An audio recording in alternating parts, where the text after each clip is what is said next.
Sevgili dostlar hepinize merhaba. Haftalık kapanışlar sonrası pazartesi günü yeni haftaya merhaba diyeceğiz. Peki yeni haftada bizler dolar kurunda, altın kurunda, gümüşte, özellikle euro Türk lirasında, sterlin Türk lirasında ve bitcoin tarafında ne türden hareketler bekliyoruz? Sizlerle birlikte bunu değerlendireceğiz. Önümüzdeki haftada doların yönü, altının yönü ne şekilde olacak? Hep birlikte bunu burada grafik ve teknik analiz yöntemini kullanaraktan yorumlamaya çalışacağız. Bizler videoya geçmeden önce sizler kanalımıza bir beğeni atar ve kanalıma abone olmamış sevgili dostlarımızı da mutlaka kanalımıza abone olmaya davet ediyoruz sevgili dostlarım. Evet, dolar kuruyla hemen başlayalım. Dolar Türk lirasında özellikle arkadaşlar 19 lira üzeri 19.50 kısa vade beklentimiz vardı ve bu beklenti doğrultusunda dolar kuru haftayı 19-15 seviyesinin üzerinde kapatmayı başarmış durumda. 19 lira 50 kuruş dolar kurunda gerçekten önemli bir seviye olacak. Çünkü dolar kurunda 19 lira 50 kuruş üzerindeki hareketlerde agresif ve volatilenin yüksek olacağı bir dönemle karşı karşıya kalabiliriz. Burada dolar kurunun 19 lira 50 kuruş seviyesini geçmesi her an her şeye hazırlıklı olmamız anlamını bizler için taşıyacak ve dolar kurunda 21 liralara doğru gidecek bir hareketi sizlerle birlikte yaşayabiliriz. O yüzden sizlerin de dikkatli olması gereken bir bölge arkadaşlar 19 lira 50 kuruşu takipte kalacağız. Bir direnç olarak burada Merkez Bankası tekrardan müdahil olabilir mi? Bunu hep birlikte göreceğiz. Fakat arkadaşlar biliyorsunuz son dönemlerde yaşanan bu kur korumalı TL mevduat hesabında bulunan paralarla ilgili faiz özellikle üzerinde duran Merkez Bankası buradaki taban fiyat uygulamasını kaldırmış durumda. Bu da bizlere şu soruyu sormamıza sebebiyet veriyor. Acaba Merkez Bankası belli bir seviyeye kadar doların yükselişine izin verecek mi? Bu cari açık tarafına baktığımız zaman da cari açığın da oldukça açılmış olması 10 milyar dolarlara veren miktarlarda bir cari açık vermemizden kaynaklı olarak da dolar kurunda Merkez Bankası artık belli bir seviyeye izin verecek mi? Bunu sizlerle birlikte geçen yıl Aralık ayında tekrardan yaşamıştık. Yukarı yönlü bir hareket seçim öncesinde acaba hükümet doların belli bir seviyelere kadar yukarı yönlü hareket etmesini bırakabilir mi? Evet, bunu bırakabilir arkadaşlar. Bunu da kur korumalı TL mevduat hesabındaki faiz miktarında tavan fiyat uygulamasına son vermesinden anlayabiliyoruz. Çünkü kur korumalı da doların baskı altında tutulmasından kaynaklı olarak da faizden gelen geliri az bulan yatırımcılar tekrardan dolar kuruna yönlenmesin diye bu şekilde Merkez Bankası bir önlem alıyor olabilir.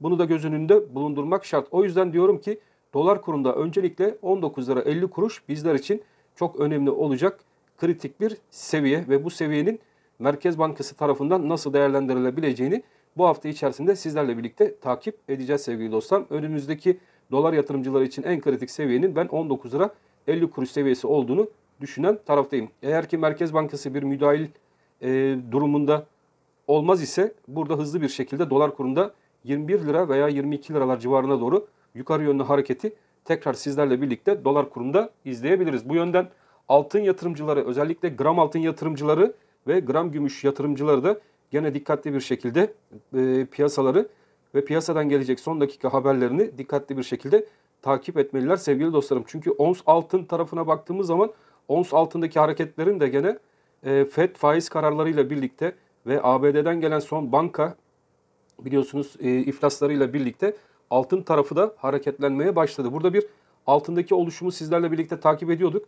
Günlük grafiğimizde özellikle baktığımız zaman altındaki bu oluşumda kuvvetli bir formasyonun oluştuğunu görüyoruz. Bu kuvvetli formasyon içerisinde altının ons tarafında bakın şurada bir kulp fiyatlaması, yani küçük fiyatlama 2070 dolar seviyesine kadar altının ons tarafında önce bir fiyatlamayı bizler için veriyor. Bunun için de arkadaşlar bakın dikkatli olmamız gereken, altın yatırımcılarının dikkatli olması gereken şuradaki 1936 dolar seviyesinden geçen destek bölgesi olacak. Bu destek bölgesi üzerinde altının onsu kaldığı sürece ilk etapta bir 2070 fiyatlamasını görebileceğini ben düşünüyorum. 2070 dikkatli bir şekilde takip edeceğimiz önemli bir zirve. Çünkü bu kulp fiyatlamasının bu 2070 seviyesine doğru altının onsunda yukarı yönlü hareket etmesi, ardından eğer ki 2070 seviyesi bakın arkadaşlar kırılır, buralardan bir aylık kapanış altının ons tarafında gelir ise de işte o zaman altının ons tarafında bir boğa rallisi yaşanabileceğini de söyleyebilirim. Ama burada da önemli olacak seviye 2070 dolar. Şimdilik biz dolar kurunda özellikle 19 lira 50 kuruş altının ons tarafında da 2070 dolar seviyesine odaklanırsak bizler için olumlu olacak diye düşünmekteyim. Eğer ki bu seviyeleri geçebilir isek o zaman yeni fiyatlamalara doğru daha kesin fiyatlamalar ve önerilerde sizlerle birlikte bulunabiliriz. Tabii altının onsundan bahsettik, dolardan bahsettik. Şimdi gram altın tarafı da bunlara birbiriyle bağlantılı olduğu için arkadaşlar gram altın tarafına da böyle bir göz gezdirmekte fayda var diye düşünüyorum. Burada gram altın tarafına baktığımız zaman sevgili dostlarım 1245 dolar seviyesinde ilk direncin olduğunu görüyoruz. 1245 direncine dikkat edeceğiz. Çünkü burası bir haftalık direnç.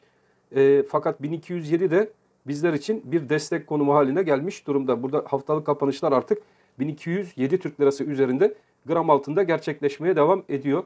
Ve bu neticede de baktığımız zaman 1245 haftalık özellikle direnç bölgesinin önem kazandığını bizlere göstermekte. Sizlerle birlikte ilk etapta bu 1245 Türk Lirası'ndan geçen direnci takipte kalacağız. Bu direnci de aşabilir isek ondan sonra önümüz gram altın tarafında 1300 TL'ler civarına doğru gidecek bir gram altını sizlerle birlikte izlemeye başlarız. Sizler de bu hafta itibariyle bu direnç bölgelerini ve destek bölgelerini sıkı bir şekilde takipte kalırsanız önünüzü daha rahat çizebilir ve belirleyebilir bir şekilde hareket edebilirsiniz ve kararlarınızı ona göre daha uygun, daha mantık çerçevesinde yapabilirsiniz sevgili dostlarım. Hemen gümüş tarafına da bir bakalım. Gümüşte de çünkü önemli hareketler oldu. Gram gümüş tarafında ve ons gümüş tarafında verdiğimiz seviyeler güzel çalıştı. Bakın ons gümüşü açtığımız zaman ons gümüşte de arkadaşlar 24.06 24 dolar bizim için çok önemliydi ve bu 24 dolar seviyesinde bir kapanış gerçekleşmiş durumda. Gümüşün ons tarafında bu hareketlerin daha volatil bir hal, daha seri bir şekilde yukarı yönlü hareket edebilmesi için bu 24 doların üzerinde kapanışlar yapmaya ihtiyacımız var. Eğer ki bu alanı aşabilir isek bu bölge özellikle bakın şu 24 ile şu 22.80 aralığında bakın şu 22.80 ve 24 dolar aralığında bir satıcılı alanında olduğunu görüyoruz. O yüzden 24 ve 22.80 dolarları arasında gümüşün onsuna dikkat etmekte fayda var. Fakat bu 24 doları gümüşün onsu yukarı yönlü kırar ise işte burada bu 30 dolara gidecek olan hareketin başlaması da gümüşün onsunda bir an meselesi olarak takip edilmeli. 24 dolar çok önemli. Pozisyon arttıracaklar veya pozisyon koruyacak olan sevgili dostlarımız için de 24 dolara dikkat diyoruz sevgili dostlarım. Çünkü o 24 doların üzerinde burada da bir boğa piyasası gümüş tarafında gerçekleşebilir ve hareketlerin daha sert bir şekilde yukarı yönlü devamını birlikte getirebilir. Gümüş gram tutan arkadaşlarımız için özellikle çoğu zaman uyarmıştım. Burada hızlı hareketler olabilir. Gümüşte özellikle yukarı yönlü sert hareketler yaşanabilir. Dikkatli olun, elinizdeki ürünlere sahip çıkın, sabırlı olun şeklinde uyarılarımız vardı. Ve gördüğünüz gibi 14 lira 90 kuruş üzerinde artık bir kapanış gümüşün gram tarafında gerçekleşmiş durumda. İlk etapta 15 lira 15 kuruş direncini takip edeceğiz. Bakın şuradaki 15 lira 15 kuruş direncini gümüşün gramını takip eden sevgili dostlarımız takipte kalsınlar. Burada ana hedefte 16 TL'ye doğru gidecek. Şimdilik sizlerle bir gümüşün gramını izleyeceğimizi düşünüyorum. Önemli bölgelerdeyiz. Önemli destek ve direnç bölgelerindeyiz. Bu dirençlerin yukarıya veya aşağı yönlü desteklerin kırılmasıyla birlikte değişik bir artık önümüzde süreçlerin yaşanabileceği bir dönem içerisine girecek olmamızdan kaynaklı olarak da bu hafta bir önemli bir hafta. Seçim öncesi gerçekten önemli bir hafta, önemli aylar bizi bekliyor olacak. ABD FED faiz kararları önemli. Orada FED'in artık faiz arttırma gibi bir lüksü çok fazla yok. Tabii arttıramaz mı? Arttırabilir sevgili dostlarım. Ama piyasalar çok karışık bir durumda. Artık ABD piyasaları da FED'in faiz arttırmasını istemiyor. Bu da altın ve gümüş takip eden sevgili dostlarımız için dikkatli bir şekilde takip edilecek bir süreç içerisinde olduğunu gösteriyor. Bitcoin özellikle bakın takip ediyorduk. Trend yönü yavaş yavaş iyice yukarıya dönmeye başlayan bir Bitcoin süreci içerisindeyiz. 26.400 üzerinde kalındıkça önemli bir 28.000 dolar bizler için direnç bölgesi, takip edeceğimiz bir direnç bölgesiydi. Ve bu artık 28.000 dolarlar üzerinde kapanışlar gelmeye başladı sevgili dostlarım. Burada Bitcoin'de yön hala değişmedi. Beklentim olan seviye Bitcoin'de ilk etapta 33.000 dolar seviyesi ve onun üzerinde de arkadaşlar 35.000 dolarlar seviyesine doğru bu yükselişin devam edeceği yönünde beklentilerim sürüyor ve Bitcoin'de de ben yönün yukarı yönlü hareketini devam ettireceğini düşünen taraftayım. Bu bölgeleri takip ettikçe alttaki destek bölgelerinde herhangi bir aşağı yönlü kırılma olmadığı müddetçe Bitcoin'de de yukarı yönlü hareketin devam edeceğini düşünüyorum. Euro Türk Lirası tarafına baktığımız zaman Euro Türk Lirası'nı takip eden sevgili dostlarımız için 21 lira hedefimiz vardı ve 21 liralar seviyesine doğru burada yukarı yönlü hareketi sizlerle birlikte takip ettik. Fakat ben şuradaki oluşumu Euro Türk Lirası'nda takipteyim. Çünkü bu oluşumda kabaca baktığımız zaman 19, 20, 21, 22 TL'ler civarına doğru bu Euro Türk Lirası'nda yukarı yönlü yükselişleri sizlerle birlikte hala da takip edebiliriz. Önemli destek bölgemiz 20 lira 70 kuruş civarından geçen alan. Bu alanın altında kapanışlar olmadıkça 22 TL'lere doğru giden bir Euro Türk Lirası'nı şimdilik yakından sizlerle birlikte takipte kalacağız. Sterlin Türk Lirası tarafına baktığımız zaman orası da aynı Euro'da takip ettiğimiz bir oluşum gibi sterlin tarafında da bir oluşum mevcut. Özellikle bu altlarda bir alım süreci yaşanabileceği ve bu alım gelebileceği ile ilgili tahminlerimiz vardı. Yukarıda da 23.63 desteği bizim için önemli dedik ve 23.63 direncini yukarı yönlü kırıp üstünde bir kapanış, bir tık üstünde kapanış yapmış bir sterlin. 23 lira 63 kuruş hala da sterlinde önemli bir seviye olacak.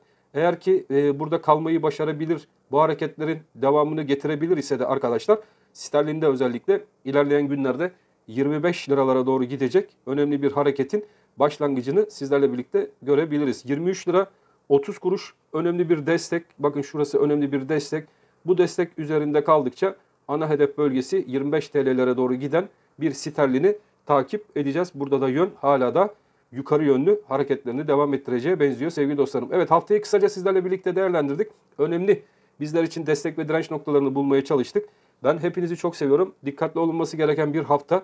Özellikle desteklere dikkat edilmesi gereken bir hafta olduğunu düşündüğüm için bu videoyu paylaştım. Hepinize ailelerinizle birlikte mutlu günler geçirmenizi temenni ediyorum. Hepiniz Allah'a emanet olun. Hoşça kalın sevgili dostlarım.